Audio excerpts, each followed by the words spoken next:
সংগঠনের মূল শেকড় বুনিয়াদ ওই RSS এর আদর্শের উপরে টিকে আছে। এবার এই যে রাজা রামমোহন রায়, এই যে আর্য সমাজ, এই যে ব্রাহ্ম সমাজ, এই যে দয়ানন্দ সরস্বতী, এরা মুসলমানদের বিরুদ্ধে ভারতীয়দেরকে আস্তে আস্তে একাত্তা করতে শুরু করলো যে হিন্দুরা দীর্ঘ শতাব্দী মুসলমানদের অধীনে কখনো ছিলেন, কখনো মুসলমানদের সাথে একটা শান্তিপূর্ণ সহাবস্থানে ছিলেন। এই হিন্দুত্ববাদের ধারণা এদেরকে মুসলমানদের বিরুদ্ধে নিয়ে গেল।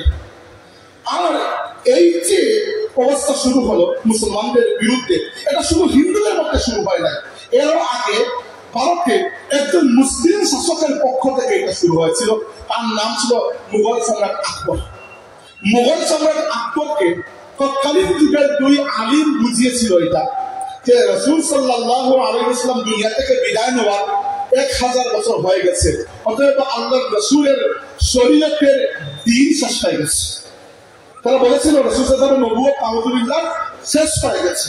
এখন পরবর্তী শতাব্দী এসেছে, আল্লাহর রাসূলের পরে এক সহস্রাব্দ আলফে আউয়াল, আলফে আউয়াল মানে এক সহস্রাব্দ, 1000 বছর চলে গেছে।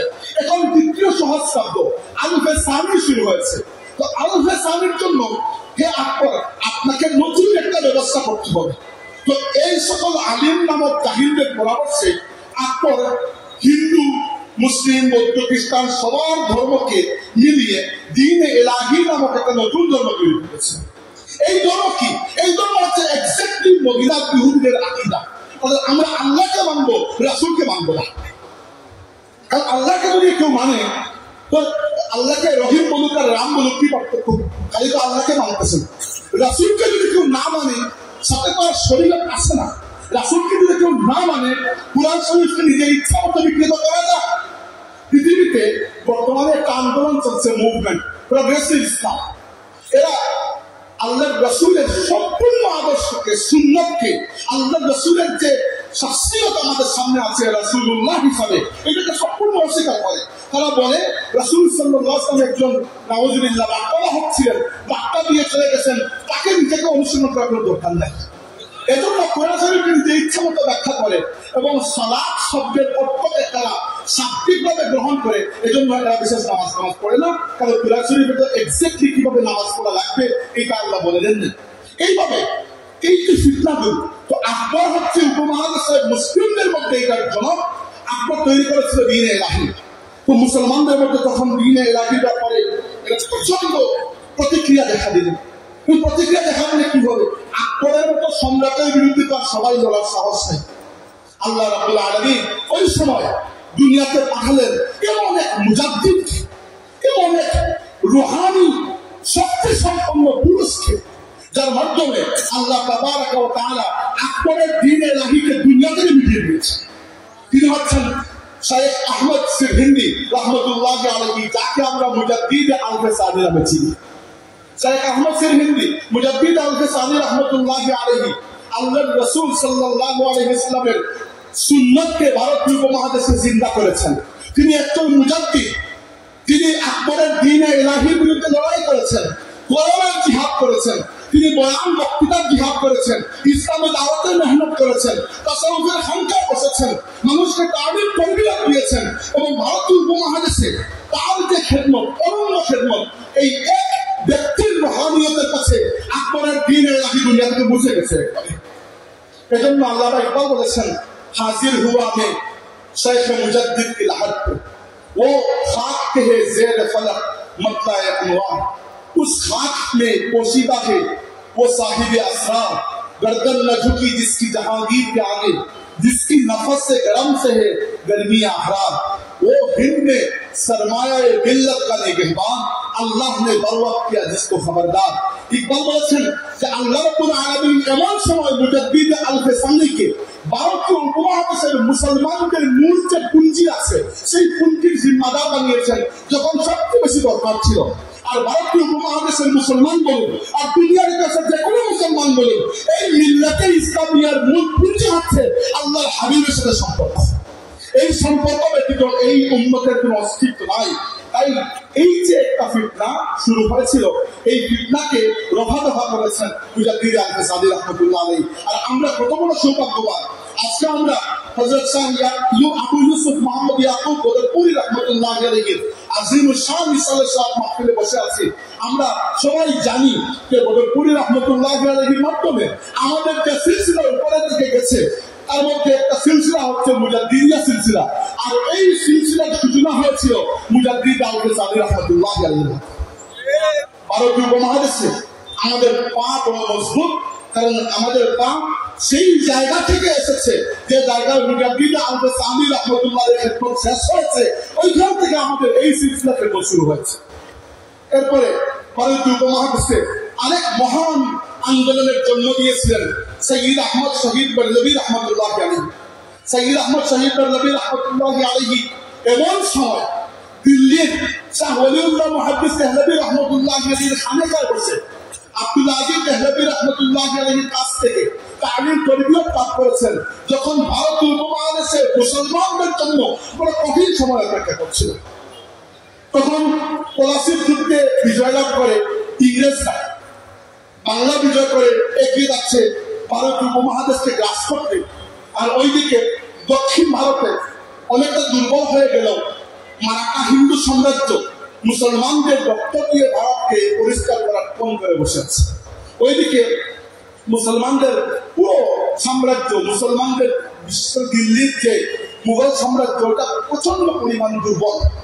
এছাড়া পাঞ্জাবের দিকে সবচেয়ে বড় সৈয়দ আহমদ বেরলভী রহমতুল্লাহ আলাইহি চিন্তা করেছিলেন যে মুসলমানদেরকে এখন যদি আমি জিহাদের রাস্তায় নিয়ে আসতে হয়, ভারতীয় উপমহাদেশকে মুসলিম উম্মতের যে একটা জিওগ্রাফিক্যাল লোকেশন আছে এর সাথে এক করতে হবে। তিনি চিন্তা করেছিলেন মরক্কো থেকে শুরু হয়ে আরব পৃষ্ঠ হয়ে ইরান হয়ে আফগানিস্তান হয়ে বর্তমান পাকিস্তানের উত্তর দিক পর্যন্ত পুরো মুসলিম এরিয়া। এরপরে এসেছে পাঞ্জাব এরিয়া, যেখানে শিখ সম্প্রদায়ের মানুষ বেশি। তিনি এই জায়গাকে তার শেকড় মানতে চেয়েছেন যে এই জায়গা থেকে যদি আমি বিজয় করে নিই, এখানে আমি আমার দুর্গ বানিয়ে এখান থেকে আমি ইংরেজদের প্রতিরোধ করবো, ইংরেজদেরকে মোকাবেলা করবো। তাই তিনি পুরো ভারতীয় উপমহাদেশ কষে বেরিয়েছেন। এবং আশ্চর্যের বিষয়, আমি আগে জানতাম না, সৈয়দ আহমদ বেরলভী রহমতুল্লাহ আলাইহি 1821 সালে হজে যাওয়ার আগে 1820 সালে কলকাতায় এসেছেন এবং 10,000 বাঙালি উলামা সৈয়দ আহমদ বেরলভীর হাতে বায়াত দিয়েছেন। মানে আজকে যদি এসে কেউ বলেন আমরা সৈয়দ আহমদ বেরলভী রহমতুল্লাহ আলাইহিকে মানি না, কিন্তু কেউ যদি সৈয়দ আহমদ বেরলভী রহমতুল্লাহ আলাইহিকে অন্য কোনো ট্যাগ দিয়ে সরাতে চান, এই বাংলার জমিনে আসাম বলেন, ওড়িশা বলেন, পশ্চিমবঙ্গ বলেন, বর্তমান বাংলাদেশ বলেন, এই বৃহত্তর এরিয়ায় কোন একটা ইসলামী আন্দোলন পাওয়া যাবে না যার মধ্যে সৈয়দ আহমদ বেরলভী রহমতুল্লাহ আসর ছিল না। প্রত্যেকেই সৈয়দ আহমদ বেরলভী রহমতুল্লাহ এর কাছে ইহসান মন হতে হবে।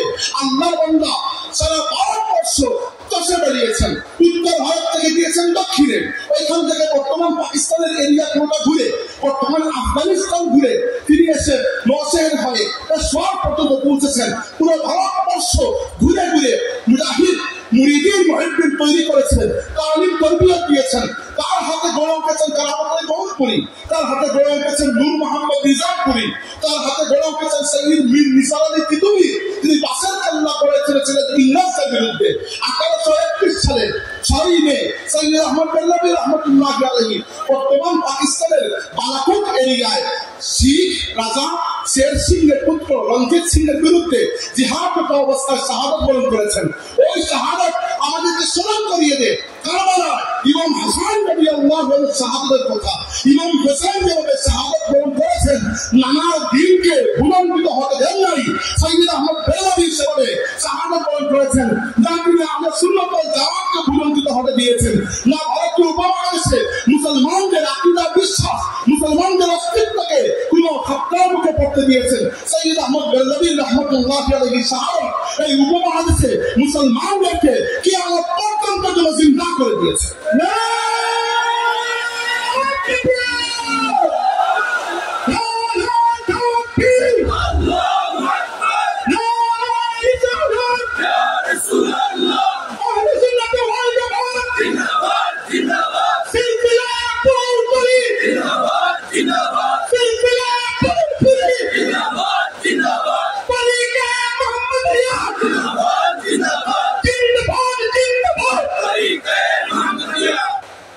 আমি মুসলিম লেখকদেরকে বাদ দিচ্ছি, যারা অমুসলিম লেখক সৈয়দ আহমদ বেরলভীর ব্যাপারে রিসার্চ করেছেন, বারবারা ম্যাট্রিস নাম খুবই পরিচিত, তারপরে আইরা লিপিডাস, এরা খুবই বিখ্যাত মানুষ, একাডেমিক, ওয়েস্টার্ন একাডেমিক যারা সৈয়দ আহমদ বেরলভীর উপরে রিসার্চ করেছেন, তারা বলেছেন যে সৈয়দ আহমদ বেরলভীর পরবর্তী তরিকায়ে মুহাম্মদিয়া এই বাংলা উপমহাদেশের বিশেষ করে বাংলা, বিহার, উড়িষ্যা অঞ্চলে যে খেদমত আঞ্জাম দিয়েছে, অন্য কোন ইসলামী আন্দোলন এই জায়গায় এরকম খেদমত আঞ্জাম দিতে পারে। তাসাউফ বলেন, ইলমে কিরাত, ইলমে হাদিস, ইলমে তাসাউফ, আল্লাহর দ্বীনের দাওয়াত এবং বাকিদের বিরুদ্ধে বুক চিতিয়ে লড়াই করার যে সাহস আমাদের মুর্শিদ ফুলতলে সাহেবরা দেখিয়ে গেছেন, ওই সিলসিলা অনেক গভীরে পতিত, ওই সিলসিলার মূল শেকড় বালাকুটের মধ্যে, বালাকুটের রক্তের মধ্যে এখনো বিধি আছে।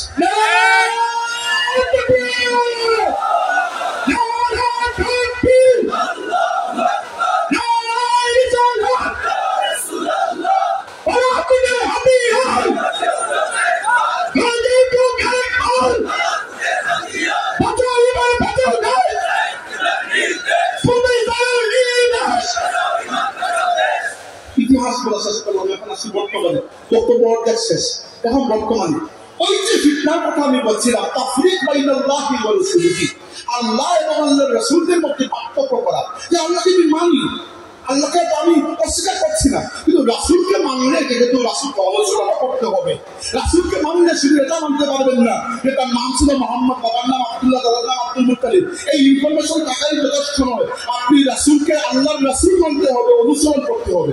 অতএব এই ফিতনা নাম পরিবর্তন করে আমাদের বাংলাদেশি মুসলিম সমাজের মধ্যে এখনো বহাল পর্যন্ত খুব আছে, আমরা জানি না। এই ফিতনার নাম হচ্ছে ধর্ম নিরপেক্ষতা, এই ফিতনার নাম সেকুলারিজম। এখন এটা নিয়ে একটু কথা বলতে চাই, খুবই জরুরি। আমাদের মধ্যে এই ব্যাপারে সচেতনতা একটু কম থাকতে পারে, কিন্তু মনে রাখবেন পৃথিবীতে আল্লাহ রাব্বুল আলামিনের বিরুদ্ধে অনেকবার অনেক রকমের বিদ্রোহ হয়েছে। কখনো লাত, মানাত, উজ্জা, হুবলকে সাজিয়ে ওদেরকে আল্লাহর সমকক্ষ বানিয়ে দেওয়া হয়েছে, নাউজুবিল্লাহ। কখনো আবার কুফর করা হয়েছে, আল্লাহ রাব্বুল আলামিনের পুরো অস্তিত্বকে অস্বীকার করা হয়েছে, এইভাবে আল্লাহর সাথে কুফরি দুনিয়াতে করা হয়েছে, ইতিহাস খুঁজতে পাবেন। আবার বর্তমান যুগে আল্লাহর বিরুদ্ধে সবচেয়ে বড় বিদ্রোহের নাম হচ্ছে এই সেকুলারিজম। কি হবে? কারণ এই সেকুলারিজমের মূল মন্ত্র হচ্ছে ওই আকবরের দিনে এলাহির মন্ত্র।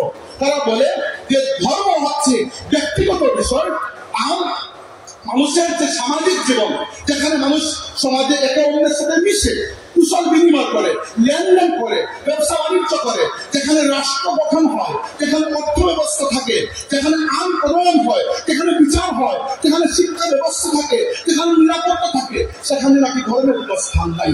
এটা হচ্ছে এই যুগের সবচেয়ে বড় কুফরি।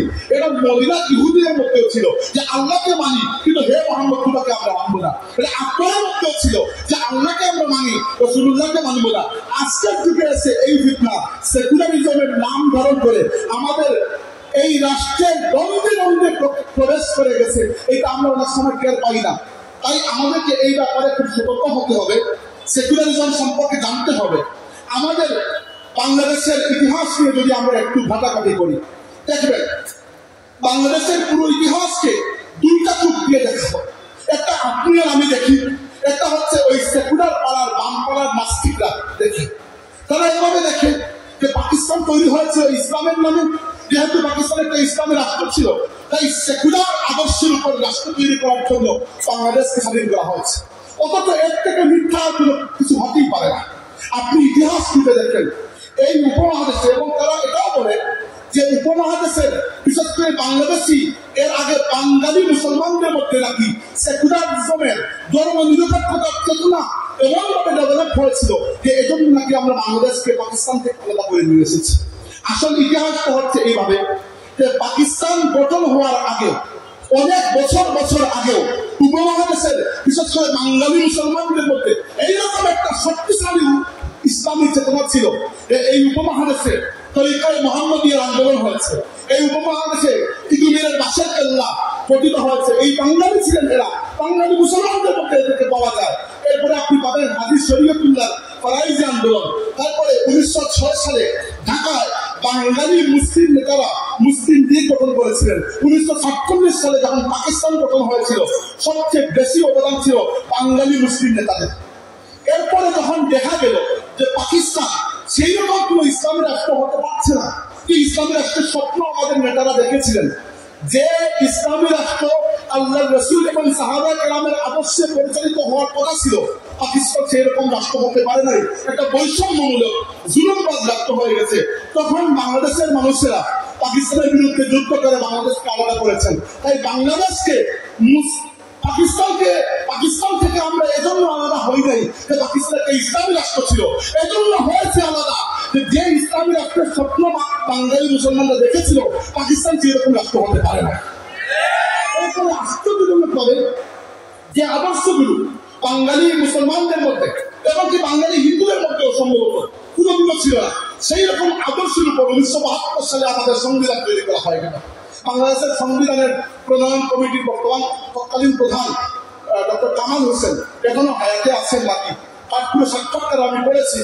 তিনি এমন এমন আদর্শের উপর এই জাতির এই রাষ্ট্রের ভিত্তিকে স্থাপন করেছেন যে আদর্শগুলো কোনোদিনও আমাদের আদর্শ নয়। তিনি বলেছেন যে বাংলাদেশ রাষ্ট্র পরিচালনা করা, এমনকি এর আগে বাংলাদেশের মুক্তিযুদ্ধের মূল আদর্শ নাকি ছিল ধর্মনিরপেক্ষতা। নাউজুবিল্লাহ, বাংলাদেশের হাজারো মুক্তিযুদ্ধ এখনো জীবিত আছেন। একজনকে জিজ্ঞেস করে দেখেন তো যে আপনি কি ইসলামী রাষ্ট্র পাকিস্তানকে এজন্য ভেঙেছিলেন যে আপনি ধর্মনিরপেক্ষ রাষ্ট্র তৈরি করবেন, তাকে আপনি এজন্য ভেঙেছিলেন, এজন্য যুদ্ধে গিয়েছিলেন যে পাকিস্তান জুলুম করেছে। প্রত্যেক মুক্তিযোদ্ধা এজন্য বলবে যে আমরা এজন্য যুদ্ধ করেছি যে পাকিস্তান জুলুম করেছিল। ইসলামের বিরুদ্ধে কোনো যুদ্ধ কখনোই ছিল না, ওই যুদ্ধ ছিল জুলুমের বিরুদ্ধে। কিন্তু যখন সংবিধান লেখা হয়েছে, বলা হয়েছে যে ধর্মনিরপেক্ষতা সেকুলারিজমের আদর্শের উপর মুক্তিযুদ্ধ হয়েছিল, সমাজতন্ত্র কমিউনিজমের আদর্শের উপর নাকি মুক্তিযুদ্ধ হয়েছিল, এবং বাংলাদেশের রাষ্ট্র পরিচালনার মূলনীতির মধ্যে এই আদর্শগুলিকে ঢুকিয়ে দেওয়া হয়েছিল। এবং এই যে সেকুলারিজম বা ধর্মনিরপেক্ষতা, এই যে সোশ্যালিজম বা কমিউনিজম, এই যে সমাজতন্ত্র যেগুলো সারা দুনিয়াতে ফেল করেছে, এইগুলো এত বছর ধরে বাংলাদেশকে খাওয়ানো হয়েছে। ইসলামকে একটু পরিমাণ স্থান কেউ দেয় নাই। এই বাংলাদেশে আল্লাহর দিন, আল্লাহ রাসূলের সুন্নাত অনুযায়ী কখনো কিছু হয় নাই। ৫৫ বছর সেকুলারিজম ধর্মনিরপেক্ষতা করে কি করেছেন, পুরো বাংলাদেশকে একটা চূড়া রাষ্ট্র বানিয়ে দিয়েছে। এই যে কিছুদিন আগেও বাংলাদেশে একটা সফল গণঅভ্যুত্থান হয়ে গেল, কি জন্য হয়েছে? মানুষের মনের মধ্যে ক্ষোভ ছিল, এই জুলুমের বিরুদ্ধে মানুষের মনের মধ্যে ক্ষোভ ছিল, এজন্যই তো মানুষ রাস্তায় নেমেছে, এত স্বতঃস্ফূর্ত একটা অভ্যুত্থান হয়েছে। এর আগে বাংলাদেশে আরো হয়েছে এগুলা। কি জন্য? কারণ মুসলমানদের জন্য ইসলাম ছাড়া সেকুলারিজম, কমিউনিজম, ক্যাপিটালিজম কোন ইসলামের কোন আদর্শকে আল্লাহ পছন্দ করেন নাই। আল্লাহ একমাত্র ইসলামকে আমাদের জন্য পছন্দ করেছেন। এই মুসলমানরা যেখানে আছে, ইসলাম ছাড়া অন্য কোন আদর্শ যদি আমরা কবুল করতে চাই, আল্লাহ রাব্বুল আলামিন নিজেই আমাদেরকে বেইজ্জত করে দেবেন। এটা মনে রাখতে হবে আমাদেরকে। উমর ইবনে খাত্তাব রাদিয়াল্লাহু আনহু 639 খ্রিস্টাব্দে বাইতুল মাকদিস বিজয় করতে গিয়েছেন। তো উমর ইবনে খাত্তাব কে সেটা তো আমরা জানি। উমর ইবনে খাত্তাব রাদিয়াল্লাহু আনহু গিয়েছেন মদিনা শরীফ থেকে 750 কিলোমিটারের জার্নি। তিনি কিছুটা পথ উটের উপর বসেন, আর খাদিম উটের লাগাম ধরে চলে, আর কিছু পথ খাদিম উটের উপরে বসে তিনি উটের লাগাম ধরে চলেন। বাইতুল মাকদিসের সামনে যখন হাজির হয়েছেন, একটু জায়গায় কাদা পানি ছিল, তিনি পায়ের মোজা খুলে কাদের উপর রেখে দিয়েছেন। তখন ওই মুসলিম সেনাবাহিনীর প্রধান ছিলেন আবু ওবাইদা ইবনে জাররাহ রাদিয়াল্লাহু আনহু। তিনি এসে বলেছেন, আমিরুল মুমিনিন, আপনি এটা কি হাল করে রেখেছেন? একে তো আপনি উটের নিচে লাগাম ধরে বসে দাঁড়িয়ে আছেন, আর আপনার খাদিম উটের উপরে, আর নিজের মোজা খুলে আপনি কাঁধের উপর রেখে দিয়েছেন। এটা রোমান সাম্রাজ্যের এলাকা, এরা যদি দেখে আপনাকে এই অবস্থায়, পুরো বেইজ্জত হয়ে যাবে আমাদের। উমর ইবনে খাত্তাব রাদিয়াল্লাহু আনহু লম্বা শ্বাস নিলেন, বললেন ওয়াহ। এরপরে বললেন, লাউ ক্বালা যা গায়রুকা আবা উবাইদাতা লাজআলতুহু নাকালান লিউম্মতি মুহাম্মাদিন সাল্লাল্লাহু আলাইহি ওয়াসাল্লাম। যদি তুমি আবু উবাইদা ইবনে জাররাহ ব্যতীত এই কথা অন্য কেউ বলতো, আমি এমন শাস্তি দিতাম যে পুরো উম্মতের জন্য দৃষ্টান্ত হয়ে থাকতো। ইন্না কুল্লা আযাল্লা কওমিন ফাআসাল্লাহু লিল ইসলাম। আমরা সেই জাতি ছিলাম তাদের কোনো ইজ্জত ছিল না, আল্লাহ ইসলামের মাধ্যমে আমাদেরকে ইজ্জত দিয়েছেন। নাকতুমুল ইজ্জাতা বিগাইরি মা আ'আসাল্লাহু গুলিহি আদাল্লাহুল্লাহ। অতএব যে ব্যক্তি ইসলাম ছাড়া অন্য কোন আদর্শের মধ্যে শান্তি খুঁজতে চায়, মর্যাদা খুঁজতে চায়, আল্লাহ তাকে বেইজ্জত করে দেবেন। আজকে বাংলাদেশ এইরকম একটা অবস্থায় এসে পৌঁছেছে যে দেশে আইন শৃঙ্খলা কোনো বাড়াই নাই। মানুষ অনবরত একে অন্যের সম্পদ গ্রাস করছে, কেউ কারো জীবন হরণ করছে। বাংলাদেশে এক জালিম দিয়েছে, এখন অবস্থা এরকম, মানুষ আশঙ্কা করছে ভবিষ্যতে যদি আরেক জালিম চলে আসছে। কি জন্য হয়েছে? কারণ আমরা শুধুমাত্র কুর্সি চেঞ্জ করি, সিস্টেমটা কখন চেঞ্জ করা হয় নাই। যে রাষ্ট্রে আল্লাহর দ্বীন, আল্লাহর রাসূলের সুন্নাত ছাড়া অন্য কোন আদর্শ থাকবে, এই রাষ্ট্রে কখনো শান্তি আসবে না। আল্লাহ রাব্বুল আলামিন আমাদেরকে ইসলামের মাধ্যমে ইজ্জত দিয়েছেন, ইসলাম ছাড়া অন্য কোন আদর্শের মধ্যে আমাদের ইজ্জত নাই। আর এইটা আমাদেরকে বুঝিয়ে গেছেন সাইয়্যিদ আহমদ বেরলভী, এইটা আমাদেরকে বুঝিয়ে গেছেন আল্লামা কুলতুবি সাহেব রাহমাতুল্লাহ।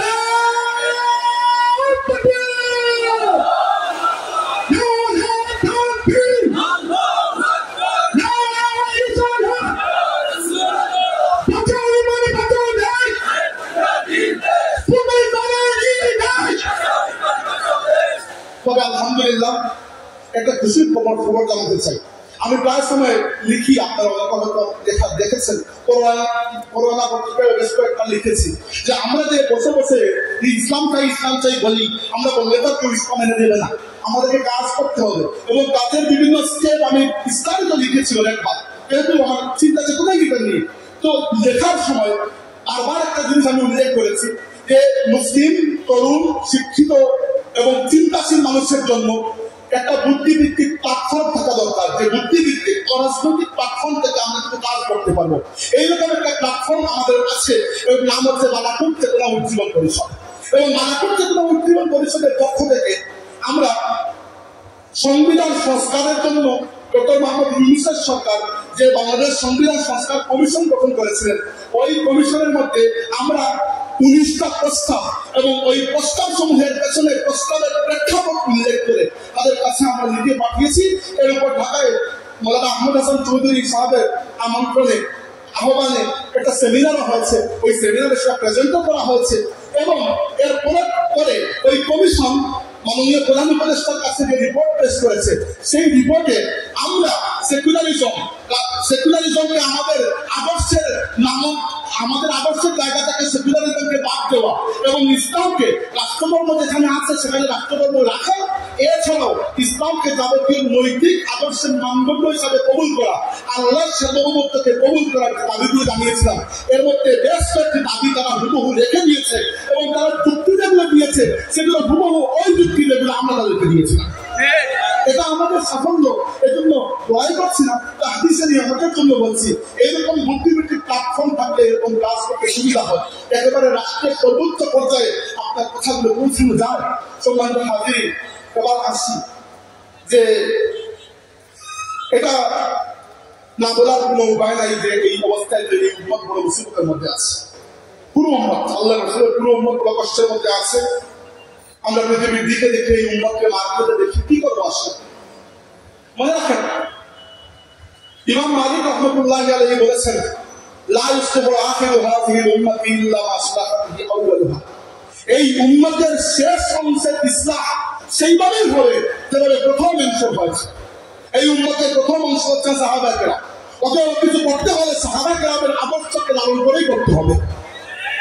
এই ব্যাপারে কিন্তু কোনো কম্প্রোমাইজ নাই, এটা আকীদার প্রশ্ন। আমরা আহলে সুন্নাত ওয়াল জামাত, আর জামাত দ্বারা উদ্দেশ্য হচ্ছে সাহাবায়ে কেরামের জামাত। আমরা আল্লাহর রাসূলের সাহাবায়ে কেরামকে রুল মনে করি, না পরায়ণ মনে করি, সত্যের মাপকাঠি মনে করি, এবং সাহাবা বিদ্বেষী কোনো মানুষের সাথে এখন আমরা আপোষ করি না। এটা আকীদার বিষয়টা পরিষ্কার করে বলে দেওয়া উচিত। এরপরে কে সাথে আসলো কে আসলো না পরের বিষয় দেখা যাবে। কিন্তু আহলে সুন্নাত ওয়াল জামাত যদি নিজেকে বলতে চান, সাহাবায়ে কেরামের ব্যাপারে আনকম্প্রোমাইজিং পজিশনে আমাদেরকে থাকতে হবে। দেখেন রাসূল সাল্লাল্লাহু আলাইহি ওয়াসাল্লামের সাহাবায়ে কেরাম আল্লাহর দ্বীনকে, আল্লাহর জমিনে কিভাবে কায়েম করেছেন, এই আদর্শগুলি আমরা দেখি। এখান থেকে আমাদের শিক্ষার আছে। আমি বলছি না হুট করে আমরা সারা পৃথিবীকে ইসলামের ছায়া তুলে নিয়ে আসবো, কিন্তু সুসংবাদ গ্রহণ করুন। যে নবীর নামে আপনি কালিমা করে মুসলমান হয়েছেন, সেই নবী সাল্লাল্লাহু আলাইহি ওয়াসাল্লাম সুসংবাদ দিয়েছেন, বলেছেন লা ইয়াবকা আলা সাহরিল আরদি বাইতু মাদারিন ولا وبر إلا أدخله الله كلمة الإسلام بعز عزيز وذل ذليل অর্থ হচ্ছে আল্লাহ তাবারক ওয়া তাআলা এই পৃথিবীর প্রত্যেকটা ঘরে ঘরে ইসলামকে পৌঁছে দেন। এই পৃথিবীর প্রত্যেকটা ঘরে ঘরে এখনো ইসলাম পৌঁছে নাই, এইটা পৌঁছানোর দায়িত্ব আমাদের। এবং এই ক্ষেত্রে সেই আদর্শকেই গ্রহণ করতে হবে যে আদর্শকে রাসূল সাল্লাল্লাহু আলাইহি ওয়াসাল্লাম এবং সাহাবায়ে কেরাম গ্রহণ করেছেন। এর আগে আমাদের মাথাকে পরিষ্কার করতে হবে। আমি কিছু কথা যতক্ষণ বক্তৃতা দিলাম এর মধ্যে মূল যে পয়েন্টগুলো আবার বলতে চাই। প্রথমে আমরা আল্লাহ এবং রাসূলের মধ্যে কোনো এই মর্মে কোনো ফারাক করি না যে আল্লাহ কথা মানবো রাসূলের কথা মানবো না। না, যে ব্যক্তি এরকম কোনো ফারাক করে পার্থক্য করে সে সরাসরি কাফির হয়ে যাবে। তাই রাসূল সাল্লাল্লাহু আলাইহি ওয়াসাল্লামের আদর্শ হচ্ছে আমাদের আদর্শ, আল্লাহর রাসূলের সুন্নতের অনুসরণ হচ্ছে আমাদের মূল আদর্শ। 2 নম্বর, সাহাবায়ে কেরামের ব্যাপারে আমাদের আকীদা খুবই পরিষ্কার। সাহাবায়ে কেরামকে আমরা সত্যের মাপকাঠি মনে করি, সাহাবায়ে কেরামকে আমরা ন্যায়পরায়ণ মনে করি। 3 নম্বর, আমরা কারা? আমরা হচ্ছি পাড়াকুটে যারা ছিল তাদের উত্তরাধিকারী। সহজ হিসাব, আমরা কি চাই? সাইয়্যিদ আহমদ বেরলভী কি চেয়েছিলেন? শাহ ওলিউল্লাহ মুহাদ্দিস আহমদী কি চেয়েছেন? মুজাদ্দিদ আবু সানি কি চেয়েছেন? সুলতান সালাহুদ্দিন আইয়ুবী কি চেয়েছেন? ইমাম শামী কি চেয়েছেন? আমির আব্দুল কাদের আল-জাযাইরি কি চেয়েছেন? আজকে হামাস কি চায়?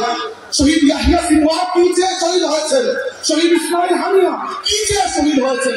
শহীদ মোহাম্মদ আলী কি চেয়ে শহীদ হয়েছেন? ইমাম খুলতুনি সাহেব কোন কিসের দাওয়াত দিয়ে গেছেন?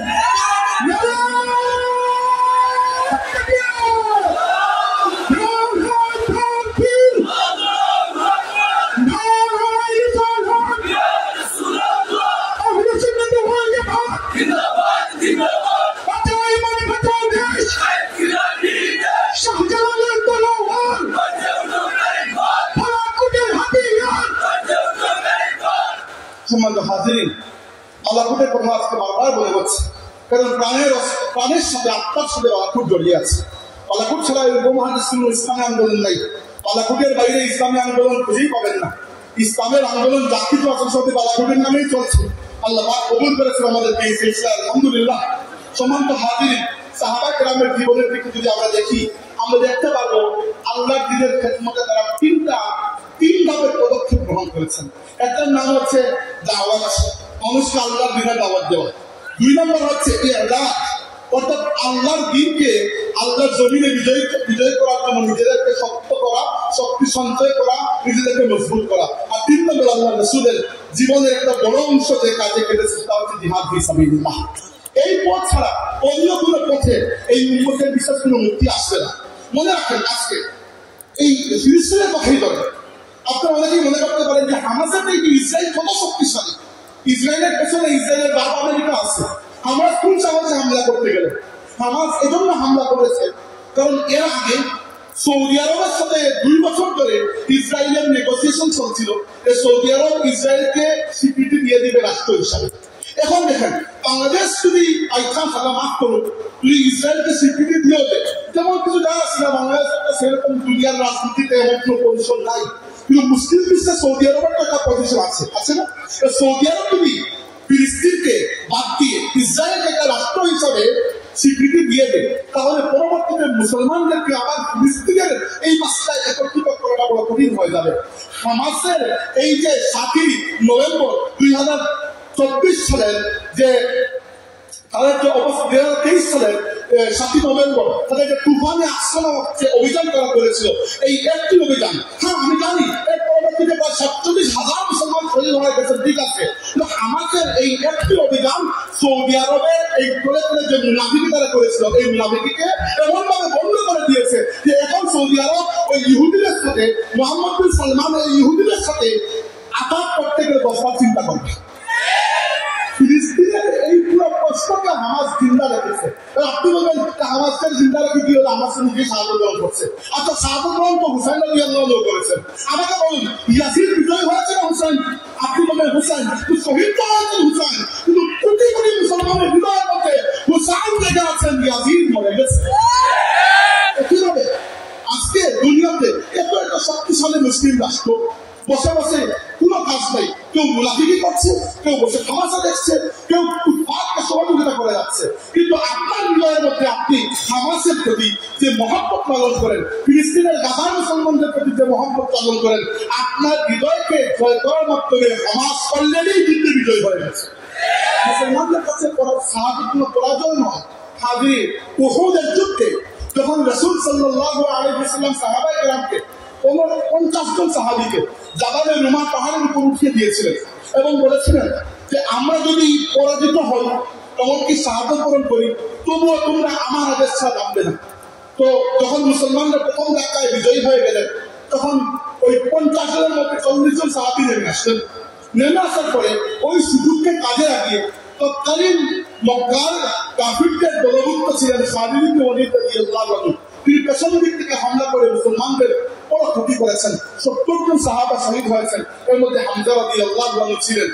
তখন রাসূল সাল্লাল্লাহু আলাইহি ওয়াসাল্লামকে আক্রমণ করার জন্য কাফিরদের একটা আলাদা ছোট প্লাটুন উহুদের পাহাড়ের দিকে এগিয়ে যাচ্ছে। আর মাত্র 9 জন সাহাবা আল্লাহ রাসূলের সাথে, রাসূল সাল্লাল্লাহু আলাইহি ওয়াসাল্লাম ওই 9 জন সাহাবাকে নিয়ে উহুদ পাহাড়ের উপরে উঠে গেলেন। সামনে মাত্র 2 জন মুহাজির সাহাবী, মক্কার 2 জন সাহাবী, আবু উবাইদা তালহা ইবনে উবাইদিল্লাহ এবং সাদ ইবনে আবি ওয়াক্কাস রাদিয়াল্লাহু আনহুমা। আর এর আগে 7 জন মদিনার আনসারী সাহাবী। আপনি মুসলিম শরীফ খুলে দেখবেন, লেখা আছে ওই সময় আল্লাহর রাসূলের সাথে 9 জন সাহাবী ছিলেন। 2 জনের নাম আমরা জানি, ওই 2 জন হচ্ছেন তালহা ইবনে উবাইদিল্লাহ এবং সাদ ইবনে আবি ওয়াক্কাস। সামনে যে 7 জন মাদানী আনসারী সাহাবী ছিলেন, এদের নাম আমরা জানি না। এদের বিরক্ত কথা এখনো আমাদেরকে অনুপ্রেরণা দেয়। এক একজন সাহাবী আল্লাহর রাসূলকে রক্ষা করার জন্য সামনে ঢাল হয়ে দাঁড়িয়েছেন, কুফার তীর মেরেছে। এক একজনের বুকে যতটুকু জায়গা বাকি আছে ততটুকু তীর নিজের বুকে নিয়েছেন, কিন্তু আল্লাহর রাসূলের পাম বারকের মধ্যে এটা কাটাও বিদ্ধ হতে দেন নাই। এদের করে 7 জন সাহাবা শহীদ হয়েছেন। এরপরে এসে তারা আল্লাহর হাবিবকে আক্রমণ করেছে। ইসলামের ইতিহাসে ওই 7 জনের নাম হয়তো আমরা অনেকেই জানি না, কিন্তু সাহাবায়ে কেরামের এই কাম জিহাদের ময়দানে এই বিল্লাহিও তাদেরকে কিয়ামতের ময়দানে আল্লাহর সামনে সম্মানী করে রেখেছেন ইনশাআল্লাহ। এই হচ্ছে আমাদের আদর্শ। মুসলমানদের জন্য শাহাদাত কখনো করার জন্য নয়। সম্মানিত হাজিরিন, আমাদেরকে কি করা উচিত?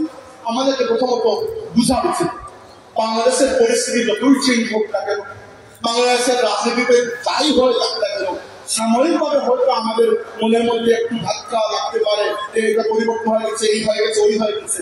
মনে রাখবে শেষ পর্যন্ত আমরা একটা দিনই দাওয়াতি কাফেলা। আমরা মূলত আমাদের কাজ কি বুলবুলি সাহেব আমাদেরকে কৃতজ্ঞ রেখে গিয়েছেন। মূল কাজটা হচ্ছে আল্লাহ দিনের খেদমত করা। এইটা মূল কাজ। মূল কাজ থেকে যেন বিচ্ছিন্ন না হয়। আমরা প্রায় সময় দেখা যায় দেশের রাজনৈতিক পরিস্থিতি পরিবর্তন হলে, কত ভবিষ্যতে আবার হবে, দেখা যায় এইগুলো আমাদেরকে একটু এফেক্ট করেছে। আমরা আমাদের নিজেদের কাজ কাম বাদ দিয়ে বসে থাকি। আমি মনে করি না আমাদেরকে কাজ কাম বাদ দিয়ে বসা উচিত। আমরা শাহজালাল রহমতুল্লাহ আলাইহি ওই তরবারির জিম্মাদার, যে তরবারি দিয়ে শাহজালাল রহমতুল্লাহ আলাইহি গৌরগোবিন্দের হাত থেকে তথা ওই রাজ্যকে রক্ষা করেছিলেন, যে রাজ্যের নাম আজকে সিলেট, তবে আমরা গৌরব করি। আমরা যদি সামান্য পরিস্থিতি পরিবর্তন হয় আর এ যায় ও আছে, যারা হচ্ছে দুনিয়ার, এদের সব মাফাদ হচ্ছে দুনিয়া। কিন্তু আমরা মূলত ইসলামী দাওয়াতি কাফেলা। এই যে সিলসিলা, এটা ইসলামী দাওয়াতের জন্য রাখা হয়েছে। আমরা যেখানে থাকবো বাঁচবো এই জন্য আমাদের মাধ্যমে আল্লাহ দিন বেঁচে থাকে, মরবো এই জন্য আমাদের মৃত্যুতে আল্লাহ দিনের ফায়দা হয়। 2 নম্বর, আমরা নিজেদেরকে দুর্বল মনে করবে না। আমি সভাপতি বলেছেন এবং তার কথা আমি একমত, নিজেদেরকে আমরা দুর্বল মনে করবো না। আমরা আসলে দুর্বল নই। দেখেন, দুর্বল মনে করবো না এটা তো ঠিক আছে। আমার কথা হচ্ছে আরেকটু এগিয়ে যাই। আমরা শক্তি সঞ্চয় করি। আমরা বুঝতে পারছি না আজকের যুগের শক্তির উৎস কোন জায়গায়। দেখেন, একটা ভালো একাডেমিক প্ল্যাটফর্ম আমাদের ছিল, তারা করছে কোনো উজ্জীবন পরিষদ। এই জন্য দেশের এই পুরাতন পরিস্থিতির মধ্যেও আমরা রাষ্ট্রের সর্বোচ্চ জায়গায় একটা ভালো কেন্দ্রবাঙ্গা দিতে পেরেছি। এইরকম যদি আমাদের প্ল্যাটফর্ম গুলো গড়ে ওঠে, এইগুলা কাজে লাগবে। এটা হচ্ছে কি একটা শক্তি সঞ্চয় করা। দ্বিতীয়ত হচ্ছে আমাদের প্রত্যেকের কাছে সোশ্যাল মিডিয়া আছে। এই মিডিয়া আমাদের একটা তাকত। এখান থেকে আমরা নেগেটিভ প্রিন্ট করতে পারি ইসলামের পক্ষে, আল্লাহ দিনের পক্ষে, সুন্নিয়তের পক্ষে। তৃতীয়ত হচ্ছে বুলবুলি সাহেব রহমতুল্লাহ আলাইহি সকল মসজিদ মাদ্রাসা খানেকা তৈরি করে দিয়েছেন। এই মসজিদ মাদ্রাসার এবং খানেকাগুলা এগুলো আল্লাহর দিনের একটা দুর্গ হিসাবে কাজ করে। এগুলো থেকে মানুষ তৈরি হয়, এই মানুষগুলো যেখানে যায় সেখানে ইসলামের রূপ ছড়িয়ে দেয়, এটা আমাদের শক্তি। তাই এই ভূমি এত সহজে পরিবর্তন হবে না। এই ভূমির দ্বন্দ্বে দ্বন্দ্বে সেকুলারিজম, কমিউনিজম, ক্যাপিটালিজম, এই ইজম ওই ইজম বিভিন্ন বাদ বেদাতকে ঢুকিয়ে দেওয়া হয়েছে। কিন্তু আমরা মনে রাখতে হবে যে আমরা আল্লাহর হাবিবের অনুসরণে যদি কাজ করি, এক সময় ইনশাআল্লাহ এই বাংলাদেশের অবস্থা পরিবর্তন হবে। যখন সূচনা করেছেন তখন তো পরিস্থিতি এতটুকু ভালো ছিল না, আমরা এর থেকে পরিস্থিতি এখন ভালো পাচ্ছি। আপনাদের মনে আছে গত বছর 2 আগে সম্ভবত সব মাহফিলে বড় সাহেব বলেছিলেন যে যারা মানুষের বাচ্চাকে বানরের বাচ্চা বানাতে চায় অচিরেই তাদের লেজ খসে পড়বে এবং তারা পার্শ্ববর্তী জঙ্গলে আশ্রয় দিবে, বলেছেন না? আপনি একবার চিন্তা করে দেখুন এই পরিস্থিতিতে এত দ্রুত পরিবর্তন হবে।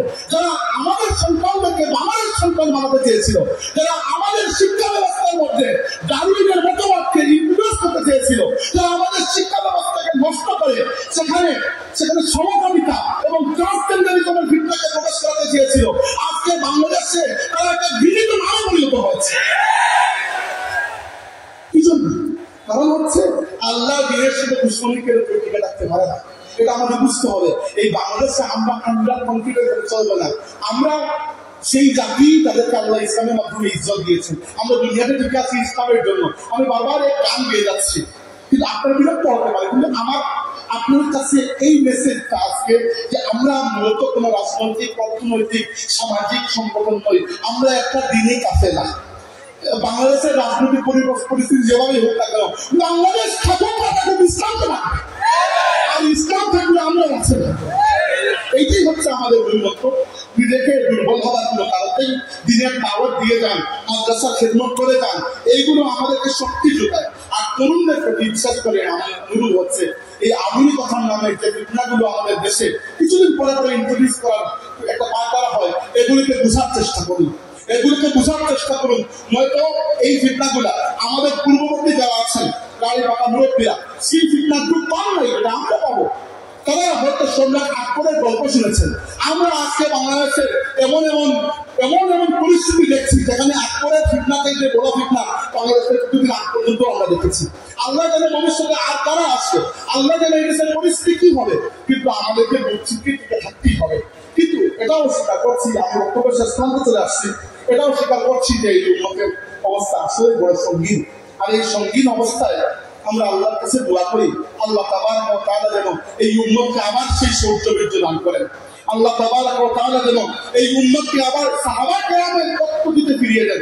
বারবার শুধু আল্লাহ রাসূলের সাহাবা কেরামের কথা মনে হচ্ছে আমার, যে আল্লাহ রাসূলের সাল্লাল্লাহু আলাইহি ওয়াসাল্লামের সাহাবা কেরাম আল্লাহর দ্বীনের জন্য যেটা এবং কোরবানি দিয়ে গেছেন, এর প্রত্যেকের যদি আমরা দিয়ে দিতে পারি আমাদের জন্য সার্থক হয়ে যাবে। উহুদের যুদ্ধের পরে রাসূল সাল্লাল্লাহু আলাইহি ওয়াসাল্লামের পরে উহুদের যুদ্ধের পরে আল্লাহ রাসূলের উপরে যে কষ্টটা এসেছিল, এই কষ্টের কোনো উদাহরণ আমরা খুঁজে পাই না দুনিয়ার ইতিহাসে। আল্লাহ রাসূল সাল্লাল্লাহু আলাইহি ওয়াসাল্লামের কাছ থেকে সাহাবা কেরামকে দাওয়াত দিয়ে নিয়ে কাফিররা আর রাজিয়া নামক কূপের কাছে প্রায় 7 থেকে 8 জন সাহাবীকে বিশ্বাসঘাতকতা করে শহীদ করেছিল এবং বীর মাউনা কূপের কাছে প্রায় 70 জনের মতো সাহাবাকে শহীদ করেছিল। ওই অবস্থায়ও আল্লাহ রাসূল ভেঙে পড়েন নাই, ইসলামের দাওয়াত ভেঙে পড়েন নাই। আজকে কি জন্য ইসলামের দাওয়াত ভেঙে পড়বে? সম্মানিত হাজির, মনে রাখবেন এই উম্মতের অবস্থা যতই খারাপ হোক, যতই নাজুক হোক না কেন, এই উম্মতের অবস্থা ফিরবে, বাংলাদেশেও এই উম্মতের অবস্থা ফিরবে এবং দুনিয়ার মতো এই উম্মত। আল্লাহ রাসূল বলেছেন ইন্নাল্লাহা যাওয়ালিয়াল আরদ ফারাআইতু মাসারিকাহা ওয়া মাগারিবাহা ওয়া ইন্না উম্মতি সায়াবলুগু মুলকুহা মা যুইয়ালি মিনহা। আল্লাহর হাবিব বলেছেন আল্লাহ আমাকে দুনিয়ার পূর্ব থেকে পশ্চিম পর্যন্ত দেখিয়েছেন এবং মনে রাখো আমার উম্মতের বাদশাহী এক সময় দুনিয়ার পূর্ব থেকে পশ্চিম পর্যন্ত পৌঁছে যাবে। একদিন ফিলিস্তিন বিজয় হবে, আমরা যে বাইতুল মাকদিসে আল্লাহকে সিজদা করতে পারবো ইনশাআল্লাহ। একদিন বাংলাদেশের মাটিতে আল্লাহর দ্বীন কায়েম হবে ইনশাআল্লাহ। একদিন বাংলাদেশের মাটিতে আল্লাহর কালিমার পতাকা উড়বে ইনশাআল্লাহ। এর জন্য কাজ করতে হবে সেই পদ্ধতিতে যে পদ্ধতিতে সাহাবা কেরাম কাজ করেছেন। কোনো ব্যক্তির বাংলার কণ্ঠমস্ত দিয়ে কাজ করলে লাভ হবে না। আর দুনিয়াতে মুসলমানদের এই অবস্থায়, এই করুণ অবস্থায় আমার বারবার আজকে মনে পড়ছে আল্লামা ইকবালের সেই কথাগুলো। তিনি রাসূল সাল্লাল্লাহু আলাইহি ওয়াসাল্লামকে মুতাওয়াজ্জা করে বলেছিলেন, কি বলেছিলেন? বাখুদা দার পর্দা গোয়াম बातों को हम आस्ताद या रसूल अल्लाह उबिन्हा तु पैदायमन मुसलमान आ फकीर कज कुला है रमीला सीना रू सो जिया है दिलस दादा दचराना नदानत निगाहे या रसूल अल्लाह निगाहे या रसूल अल्लाह निगाहे इकबाल বলেছেন ইয়া রাসূলুল্লাহ আল্লাহর সাথে তো গায়েবের পর্দার মধ্যে কথা বলি আপনার সাথে সামনাসামনি কথা বলছি ইয়া রাসূলুল্লাহ আপনার উম্মতের অবস্থা বড় খারাপ আছে আমরা ওই কালের ভাষায় বলি ইয়া রাসূলুল্লাহ ফিলিস্তিনের মুসলমানদের অবস্থা বড় খারাপ ইয়া রাসূলুল্লাহ ভারতীয় উপমহাদেশের মুসলমানরা তাদের বুকের হাড় ভেঙে গেছে তারা দুর্বল হয়ে পড়ে আছে কাশ্মীরের মুসলমানরা মজলুম হয়ে আছে চায়নার উইগুর মুসলমানরা বলে নির্যাতিত ইয়া রাসূলুল্লাহ রোহিঙ্গা মুসলমানদের কান্না আসমান জমিন ভারী হয়ে যাচ্ছে নিগাহে ইয়া রাসূলুল্লাহ নিগাহে ইয়া রাসূলুল্লাহ এই উম্মতের দয়ার নজর দিন এই উম্মত দুনিয়াতে আপনার আদর্শকে লালন করে আপনার আদর্শকে প্রচার এবং প্রতিষ্ঠার দায়িত্ব নিয়ে এসেছে আজকে আপনি বদলেন ময়দানে যেরকম বলেছিলেন আল্লাহুম্মা ইনতুহলি খাযিল আশাওয়াতিল ইয়াউম লান তুবাদ ফিল আরদি আবাদা আল্লাহ এই যে 313 জন মানুষকে নিয়ে এসেছি এরা আমার এতদিনের মেহনতের ফসল আজকে যদি এরা ধ্বংস হয়ে যায় দুনিয়াতে তোমাকে রাখার মতো কেউ বাকি থাকবে না আমরাও আজকে আল্লাহ রাসূলকে খবর দিচ্ছি এটা ইয়া রাসূলুল্লাহ এই দুনিয়াতে মুসলমানদের অবস্থা বড় সংকটাপন্ন যদি আপনার মর্যাদা করম আমাদের উপর না থাকে এই দুনিয়াতে আপনার উম্মতকে টিকে থাকা বড় মুশকিল হয়ে যাচ্ছে আমরা আল্লাহর কাছে দোয়া চাই আল্লাহ তাবারক ওয়া তাআলা যেন এই উম্মতের সেই সত্যের যে দিনকে আবার ফিরিয়ে দেন এবং বক্তব্য শেষ করার আগে সেই কথাও বলতে চাই যে আমাদের ভবিষ্যৎ কর্মপদ্ধতি নির্ধারিত হবে আল্লাহ রাসূলের সাহাবায়ে কেরামের আদর্শে আল্লাহ রাসূলের সাহাবীদেরকে যারা কটূক্তি করে রাসূলুল্লাহ সাহাবায়ে কেরামকে ছেড়ে তারা ইসলামকে কল্পনা করতে চায় এদের সাথে আমাদের কোনো আপোষ হবে না রাসূল সাল্লাল্লাহু আলাইহি ওয়াসাল্লামের জানবাজ সাহাবীদের অপরিসীম ত্যাগ এবং কৃতিত্বের ফলে এই দুনিয়াতে আমরা ইসলাম পেয়েছি আল্লাহ রাসূলের সাহাবীরা ক্ষুধার জন্য কষ্ট করেছেন বলেই আমরা ইসলাম নিয়ে লড়াই করতে পারি আল্লাহ রাসূলের সাহাবায়ে কেরাম মরুভূমি উত্তপ্ত করে নিজের হাড্ডি গলিয়েছেন বলে তারা ঘোড়ায় ছেড়ে উত্তাল সাগর পাড়ি দিয়েছেন বলে তারা নিজেদের তাজা রক্ত দিয়ে কাফিরদের তরবারিকে রঙিন করেছেন বলে আজকে আমরা মুসলমান হতে পেরেছি এজন্য আমরা এই মাহফিল থেকে খুব স্পষ্ট করে নিজের পরিচয় দিচ্ছি আমরা কারা আমরা হচ্ছে আল্লাহ রাসূলের সাহাবায়ে কেরামের দলের মানুষ আমরা সুন্নাতুল জামাতের মানুষ আমরা হচ্ছে শহীদানি মানবতার মানুষ এদের উত্তরাধিকারী ফুলতলি কাফেলা এই কাফেলার শেকড় অনেক মজবুত শাহজালাল রাহমাতুল্লাহ আলাইহির তরবারির উত্তরসূরি আমরা সৈয়দ আহমদ বেল্লভী রাহমাতুল্লাহ আলাইহির মালাকুল সংগ্রামের উত্তরাধিকার আমরা হোসেন রাদিয়াল্লাহু তাআলাকে বুকের মধ্যে অনুপ্রেরণা হিসেবে জায়গা দিয়েছি আমরা সাহাবায়ে কেরামের মত আদর্শ আকীদাকে গ্রহণ করি এবং আমাদের ভবিষ্যৎ কর্মপদ্ধতি যদি দেখতে চান আল্লাহর রাসূলের সাহাবায়ে কেরামের আদর্শের মধ্যে আমাদের আদর্শকে আপনারা খুঁজে পাবেন ইনশাআল্লাহ আল্লাহ পাক আমাদেরকে এই পথের উপর থাকার তৌফিক দিন এবং যখন মৃত্যু আসছে আমাদেরকে যেন এই মজবুত ঈমানের উপর আল্লাহ দুনিয়া থেকে বিদায় দেন আমরা বলি আমিন আকুলু কওলি হাযা ওয়া আস্তাগফিরুল্লাহ লি ওয়া লাকুম ওয়া লিসাইরিল মুসলিমিন ফাস্তাগফিরুহু ইন্নাহু তাআলা হুয়াল গফুরুর রহিম اللهم آمين الحمد لله رب العالمين والصلاة والسلام على سيد الأنبياء والمرسلين وعلى آله وصحبه أجمعين اللهم إنا نسألك بأن نشهد أنك أنت الله لا إله إلا أنت الأحد الصمد الذي لم يلد ولم يولد ولم يكن له كفوا أحد الله হযরত বদরপুরি রাহমাতুল্লাহি আলাইহির আযীম শান এই সালে সব মাহফিলে আমরা হাজির হইছি এই মাহফিলটাকে আমরা শুরুর হাতে খালি দিয়ে দেব না আল্লাহ আমরা জানি এই উম্মত বড় দুর্বল তবুও জানি তোমার হাবিবের উম্মতের গান গাইতে আমরা ভালো লাগে আমরা জানি আমরা বড় দুর্বল অবস্থায় বড় অসহায় আমরা পাঁজরের হাড্ডি ভাঙা আমরা কোমরের হাড় মজবুত নাই আমরা দুটো তেজ নাই সাহস নাই বল নাই ঈমান নাই কিচ্ছু নাই কিন্তু আমরা তোমার হাবিবের উম্মত হিসেবে সত্যই পরিচয় দেই এই পরিচয় ওসিলা রে মাহমুদ আমরা দুনিয়া আখিরাত তুমি জানা করো আমরা এই উম্মতের লাগি কবুল করো এই দিনের লাগি কবুল করো আমরার মাধ্যমে এই জমিন আর তোমার দ্বীনকে তুমি কায়েম করিয়া দাও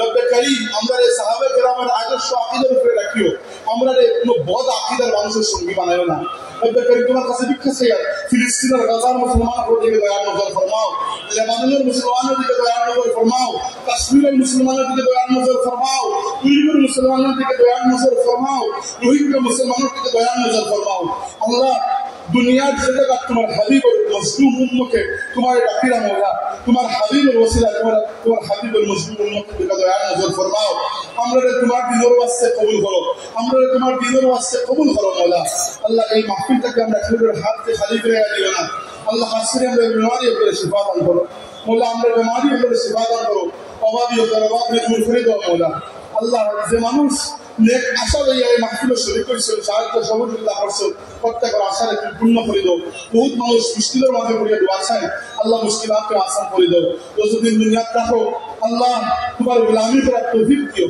তোমার দিনের লাগি লড়াই করার তৌফিক দিও তোমার দিনের গান গাইবার তৌফিক দিও তোমার হাবিবের গান গাইবার তৌফিক দিও ইসলামের বাণী প্রচার করার তৌফিক দিও আমরা জীবন আমাদের মরণ তোমার দিনের রাস্তা বানায় দাও মওলা যখন মৃত্যু আইব আমরা কালিমার সাথে খাতিমা বিল খায়র নসিব করিও আল্লাহ হাসরের ময়দানে আমরা তোমার হাবিবুর লেওয়ায়ে হামদ নিচে জায়গা দিও আল্লাহ আমরা তোমার হাবিবুর শাফাআত নসিব করিও আল্লাহ হযরত করি সাহেব রাহমাতুল্লাহ আলাইহি तमाम खिदमत के कियामत को তুমি तरक्की সাথে জারি রাখো আল্লাহ তোমার ওলির নেক রাজি করে বা তৌফিক দান করো বলা اللهم صل على سيدنا نبينا محمد وعلى اله واصحابه وبارك وسلم بفضل سبحان ربك رب العزه عما يصفون وسلام على المرسلين والحمد لله رب العالمين